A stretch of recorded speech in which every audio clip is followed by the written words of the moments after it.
আসসালামু আলাইকুম, কি নাম আপনার? আমার নাম আব্দুল আজিজ। আজিজ সাহেব, আপনি তো একজন ব্যাপারী আমার মনে হচ্ছে। ব্যাপারী সাহেব, এই আপনি কয়টা গরু নিয়েছেন আজকে? গরু নিয়ে আসছি দুটো। এই দুইটা, একটা বেচছেন আর একটা এখন একটা আছে। আচ্ছা, 12 বাজার দিনাইদহ, তাই না? দিনাইদহ জেলা। তাই এইটা কত দাম চাচ্ছেন? এটা দাম চাচ্ছে 60। 60? হ্যাঁ, 55-56 দাম হয়। দর্শক, উনি 60,000 টাকা দাম চাইছে, 55-56,000 টাকা দাম হয়েছে। এর বয়স তো মনে হয় 8-9 মাস হয়েছে না? 8-9 মাস। একটা বাছুর, খুব সুন্দর একটা বাছুর। আপনি কত হলে বেচবেন? আমি 8,000 হলে বেশি লাগতাম, মানে 2.5 কম। 2.5, 58 হলে বেচবেন। উনি 58 হলে বিক্রি করবেন, তা নইলে আবার বাড়ি নিয়ে যাবেন, ফেরত নিয়ে যাবেন নাকি?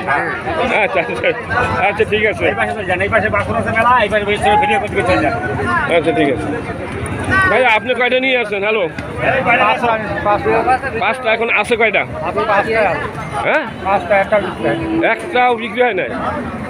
কয়েন কি এইটার দাম কত চাইছেন? 62 দাম চাইছেন। পাবলিকে কত দাম বলছে? হ্যাঁ, এটা তো ব্যবসা যায় না।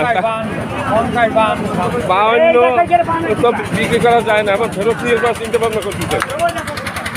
দর্শক, এই 12 বাজার দিনাইদহ জেলা থেকে, গরুরহাট থেকে বলছি। আজকের শনিবার, তারিখ 29/6/2024। দর্শক, আমার আসতে একটু দেরি হয়েছে। এই হাটে এখন ভাঙ্গা হাটে চলে আসছি দর্শক। হ্যাঁ, যাই হোক, এই দামে এখন যারা আছে এরা ফেরত নিয়ে যাওয়ার জন্য চিন্তা ভাবনা করতেছে।